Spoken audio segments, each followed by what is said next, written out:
कि इस ऑपरेशन में क्या हमारे जाबाज सैनिकों को कोई क्षति हुई है, तो उसका उत्तर है नहीं।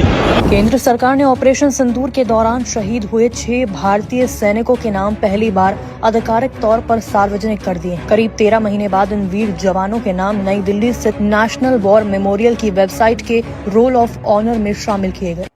मैं डॉक्टर राकेश यहाँ से इसलिए इस बात को, आप बहुत सुबह है, डॉक्टर राकेश भी ट्रेवल कर रहे हैं, विदेश में हैं, और मुझे इसलिए लगा कि ये एक ऐसे जज्बाती मामला था कि इस पे शायद आज हम लोगों को मतलब देश के प्रति हम क्या कहें, हम यही कह सकते हैं कि भाई ये जितने 6 शहीद हैं, शर्मिंदा हैं कि इस देश ने आपके साथ इस तरह का व्यवहार किया।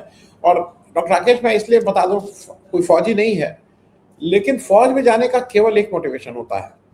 फौज कोई, आप किसी से कहिए ना कि एक उंगली कटा दो, जरा बाहर चलो, एक उंगली काट देते हैं और इसको 10,000 रुपया देंगे, 20,000 रुपया देंगे, देखें कितने लोग तैयार होते हैं।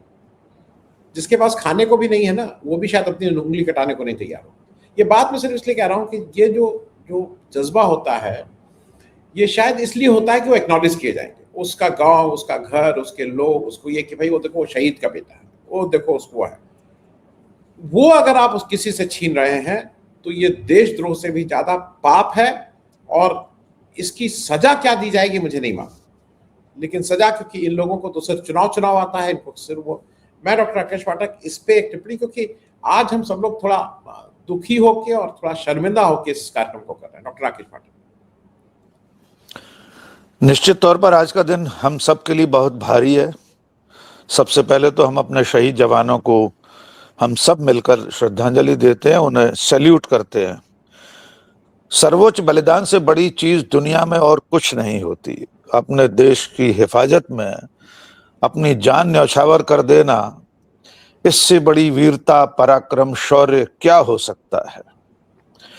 और इससे ज्यादा अपमान क्या हो सकता है कि जिस देश के लिए किसी जवान ने अपनी जिंदगी न्यौछावर कर दी, उस देश की सबसे बड़ी पंचायत संसद भवन में उनकी शहादत को नकार दिया जाए। आनंद सर, बड़ी विनम्रता से निवेदन है कि मैं सैन्य विज्ञान का विद्यार्थी हूं और संयोग से मैंने रक्षा संवाददाता कोर्स भी किया हुआ, 1 कोर हेडक्वार्टर मथुरा से। हो गए 25-30 साल जब मैं नवभारत में संपादक। और एक संयोग या दुयोग बोलिए, 22 अप्रैल को आप कश्मीर में उस समय वहां थे भी, ये भी 22 अप्रैल में नहीं थे। ऑपरेशन सिंदूर, पहलगाम की घटना के तुरंत बाद 4-5 दिन बाद हम पहुंच गए थे, और ऑपरेशन सिंदूर जिस दिन शुरू हुआ उस दिन हम श्रीनगर में ही थे। और जैसे ही तड़के हमें मालूम हुआ कि हमला शुरू हो गया है, तो हमने सुबह 5:30 पौने 6 बजे डल लेक पर पहुंचकर पहला वीडियो बनाया था। सबसे पहला शुरुआती उस वक्त नेशनल चैनलों पर तो आ चुका था, लेकिन वहां से हमने देश के साथ संवाद किया था छोटा मोटा। एक संयोग और है सर, जब हम श्रीनगर से आगे बढ़े निकलने के लिए, तो पामपोर कस्बे के पास हमारा एक जहाज, वायुसेना का एक विमान धराशायी हो चुका था 7 मई को ही। हमारे जो ड्राइवर साहब थे उन्होंने बताया कि पास के एक गांव में जहाज गिरा हुआ है। उन्होंने अपने लोकल व्हाट्सएप ग्रुप्स में से फोटो और वीडियो दिखाए। हमने उनसे कहा क्या हम वहां जा सकते हैं, मेरी धर्मपत्नी और हम दोनों थे। तो उन्होंने बातचीत करके वहां के गांव के लोगों से बताया कि इससे पहले कि लोग पहुंच पाते सेना और वायुसेना के लोगों ने वो हवाई जहाज का मलबा वहां से हटा दिया और पूरे एरिया को पाबंद कर दिया है कि वहां कोई जा नहीं सकता, इसलिए हम वहां तक नहीं पहुंच पाए थे। और पहलगाम के बाद हम बैसरण घाटी के मोड़ तक गए थे, वहां से हमने रिपोर्टिंग शुरू की थी, और ऑपरेशन सिंदूर के पहले दिन भी वहीं थे हम। लेकिन इस वक्त शहीदों के नाम इस तरह सामने आना कि सरकार आधिकारिक रूप से, सरकार की बात कर रहा हूं, अभी मैं सेना शब्द का इस्तेमाल नहीं कर रहा हूं, सरकार ने अपनी तरफ से कोई आधिकारिक घोषणा नहीं की, कोई सूचना नहीं दी। नेशनल वॉर मेमोरियल में वहां की जो वेबसाइट है उसमें रोल ऑफ ऑनर नाम से शहीदों के नाम सामने आए। उसमें वॉल 3D है जिसमें ये नाम देश के समक्ष अचानक प्रकट हुए। हम तारीखों पर जाएं सर, 7 से 10 मई ऑपरेशन सिंदूर खत्म हो गया, 10 मई को। हम हिंदुस्तानी होने के नाते, एक जिम्मेदार नागरिक होने के नाते इतना तक मान सकते हैं कि आपको अगर युद्ध काल में हमारे जवानों की शहादत नहीं बतानी थी तो हमें मंजूर है। कई बार ऐसा होता है कि अगर आप देश के मनोबल को, सेनाओं के मनोबल को बनाए रखना चाहते हैं तो कुछ तथ्यों को छुपा लिया जाता है फॉर द टाइम बीइंग, सिर्फ निश्चित उस काल के लिए जब तक कि युद्ध चल रहा है। जंग खत्म हो गई 10 मई को, उसके बाद ऐसे किसी तथ्य को छुपाने की कोई जरूरत नहीं थी। उससे भी महत्वपूर्ण बात यह है कि अब हम सेना की तरफ आते हैं आनंद जी। डीजीएमओ ने तो तभी स्वीकार कर लिया था मई में, फिर रक्षा मंत्री राजनाथ सिंह ने संसद में 28 जुलाई को कैसे कहा कि हमारा कोई जवान शहीद नहीं हुआ, किसी को कोई नुकसान नहीं पहुंचा है। उनका वो वीडियो हम दिखा चुके हैं देश को। ये सिर्फ संसद की अवमानना नहीं है, ये विशेषाधिकार हनन नहीं है, बल्कि ये शुद्ध रूप से देशद्रोह है। ये गद्दारी है देश के साथ कि देश के लिए अपनी जिंदगी न्यौछावर करने वालों के नाम, उनकी शहादत सरकार अपनी संसद में स्वीकार न करे। एक और सज्जन का नाम जोड़ देते हैं, राष्ट्रीय सुरक्षा सलाहकार अजित डोभाल। जुलाई 2025 में ऑपरेशन सिंदूर खत्म होने के 2 महीने बाद आईआईटी मद्रास के दीक्षांत समारोह में कह रहे थे कि हमारी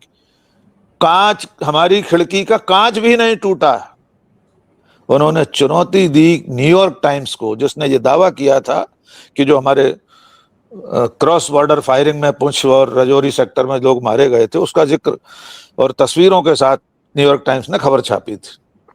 अजित डोभाल नाम लेकर न्यूयॉर्क टाइम्स को चुनौती दे रहे थे कि एक तस्वीर, एक फोटो दिखा दीजिए जहां हमारी खिड़की का कांच भी टूटा हो। आनंद सर, ये तो 6 जवान सेना के हैं, 5 थल सेना, 1 वायुसेना। इसके अलावा पैरामिलिट्री फोर्सेस के 8 जवान भी शहीद हुए थे। 21 सिविलियन शहीद हुए हैं। अजित डोभाल से पूछना चाहिए कि हमारे फौजी, हमारे अर्धसैनिक बलों के जवान और नागरिक किसी खिड़की के कांच से भी कम कीमती हैं क्या? इन बेशर्मों को हिंदुस्तान के नागरिकों और फौजियों की जिंदगी का इतना भी मान नहीं है कि आप उसकी तुलना निर्जीव सामान से कर रहे हैं। और एक बात और जोड़ना चाहता हूं सर, शांति काल में भी लगातार कश्मीर जैसे सेक्टर में और कई उत्तर पूर्वी राज्यों में हमारे जवान शहीद होते रहते हैं। मैं तो भिंड से आता हूं, हमारे भिंड और मुरैना, ग्वालियर, शिवपुरी, श्योपुर में शायद ही कोई महीना ऐसा बीतता हो जहां शांति काल में भी फौजियों के शव तिरंगे में लिपटकर न आते हों। मैं जिस तरफ संकेत करना चाहता हूं वो ये है कि जब शांति काल में भी कोई जवान शहीद होता है, तब उसकी शहादत पर उसे सलामी देने के लिए गांव के गांव, शहर के शहर उमड़ आते हैं। मुख्यमंत्रियों ने कंधा दिया है सर। मध्य प्रदेश में दिग्विजय सिंह, शिवराज सिंह चौहान, मोहन यादव, कमलनाथ, इन सब लोगों ने अपने दौर में शहीदों की चिताओं पर जाकर श्रद्धांजलि अर्पित की है। बड़े बड़े अफसर, पूरा प्रशासनिक अमला पहुंचता है। ये बात कर रहे हैं हम शांति काल की, तो युद्ध काल में, युद्ध के दौरान शहीद होने वालों के अंतिम संस्कार कब कैसे हो गए, देश को खबर ही नहीं लगी। हमने उस वक्त एक खबर की थी आनंद सर कि भारत सरकार ने, रक्षा मंत्रालय ने शहीदों के परिजनों को निर्देश दिया है कि वे मीडिया से बात न करें। तो आखिर क्या छुपाना चाहती थी ये सरकार? अगले चरण में हम कुछ और बात करेंगे थोड़ी अतीत की घटनाओं के साथ। फिलहाल इतना ही।